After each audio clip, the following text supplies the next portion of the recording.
All right, welcome back to the Tool World podcast. I'm your host, David Ju, and I'm here with Master Ju. How's it going there, Mr. Ju? It's going Pretty well, good. pretty well. Anyways, this week I kind of want to talk a little bit about coaching. I've always kind of been a competitor, and now I'm kind of transitioning into an instructor, and so there's a lot of different things that you kind of have to learn for that, and things that you just might not really think about. Same goes for kind of coaching, right? What is a good coach? What do coaches have to look for exactly? So let's start there. What are your thoughts? Well, I think that's a good question. First of all, I do want to say something about that. You could be a great competitor, great athlete, and yet you can't be a very good coach. You see this in sports all the time. You can also have great coaches, but they were never really a great athlete. Mm-hmm. So it's kind of interesting in that way. And of course, you do have some great athletes become great coaches. So you see that in professional football, basketball, whatever. You do see that, right? Recently, I think we attended a coaches meeting. The ITF has a coach class, and you get certified or whatever to be a coach.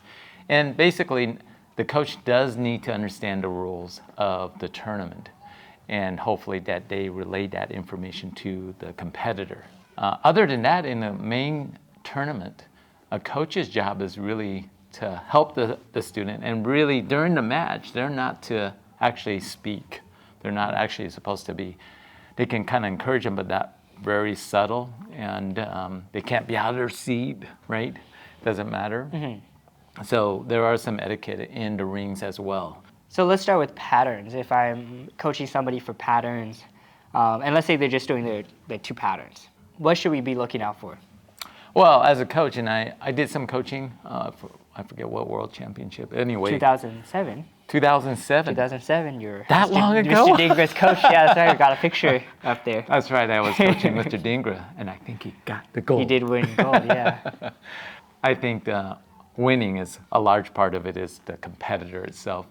And so what did I do is mostly making sure that he had the right amount of energy, tempo, speed, if it's going too fast, going too slow. And, you know, as a coach, we can kind of say, hey, slow down or something, but I'm not sure if competitors really hear that much, especially like sparring, back kick, you know, whatever, number 2, number 3, and does it really register? Sometimes the competitors are too involved in the event itself, and maybe not, right? But in patterns, what I was trying to do is basically, after the first round, you can kind of see where they are standing as far as the other person, right? Especially now with the electronic scoreboards, you can see if you're behind the head and what they might need to do to help them in the next match, right? Mm-hmm. So I think that's kind of where that is, and give them some water. Right. I think you did some coaching at the World Championship, didn't you? Yeah. I mean, you have played that coach's role. I have played it. It's a newer role. Coach and competitor role. Right. I think this last time, what I did learn from it is you got to be really observant about what's going on in the match. You got to look at the other competitor. If they make 4 mistakes, should that not be an automatic 0? Right. Or sometimes the umpire holds the flag in the wrong hand. And that's really got to be something that got to look out for. Is something that I learned is that, you know, the umpires are humans too. They sometimes make mistakes, and as coaches, we got to make sure that that's right. Right. Mm-hmm. You don't want to get the short end of the stick. Right. So when you think that there's something wrong, you got to defend your competitor, especially when they've been the one that mistake is made. Right.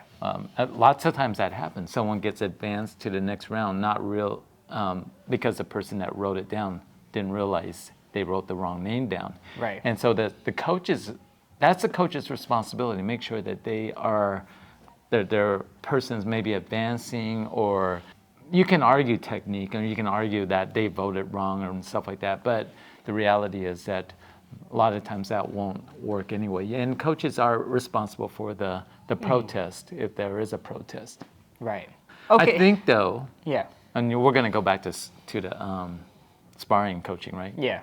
All right, well, let's talk about that. What were you going to say, you think? Or? Well, I was going to say that coaches, in many ways, for a competitor, is really to help them build up, right? Get all prepared for their event, encouraging them to do the best they could possibly be, right? And if they lose, well, that's going to be the coach's responsibility to help them through that loss, encourage them, whatever it is. Right. Right. Injuries, got to watch that as yeah. well. Well, That leads to sparring. Yeah, that leads to sparring. It's, coaching during sparring, and that's really more important.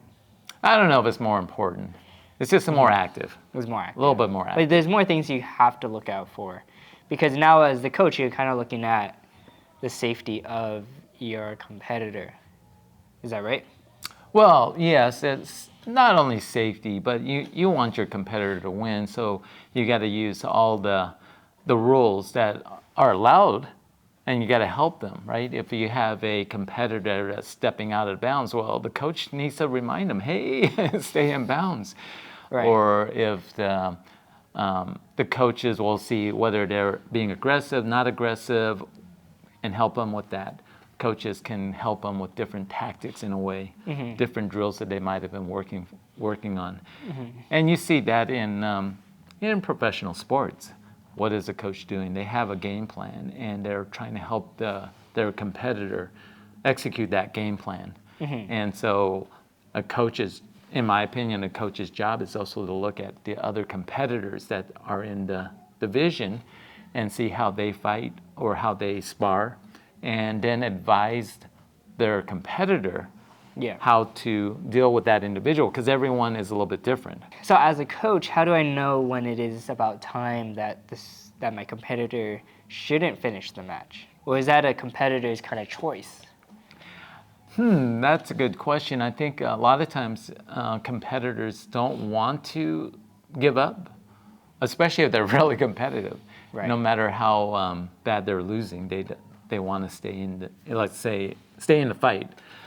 But I think a coach has to decide whether or not they think their competitor might get injured, and so you might want to throw in the towel. There's lots of times I've seen competitors wanting to stay in there, but you just know that they're going to get seriously hurt. They've been hit in the head a few times. They've fallen down on the ground a few times. I remember as a competitor, I was sparring someone, and I knew I wasn't going to win. So what was the purpose of staying in the match? I mean, not to give up, but when you're outclassed and they're trying to win, the probability of getting injured is high. Yeah. And it's better to just bow out and go back and train some more and then try again, right? Right. That's my opinion, though. Right. I mean, you can have all that. You can save all the perseverance, but if you get seriously injured, and you may not be able to get back into the ring. Okay, well, let us know your guys' thoughts on coaching. What are you guys looking out for when you guys get out there in the ring with your competitor? But as always, don't forget to be safe, Keep training. and we'll see you guys next time. Take one.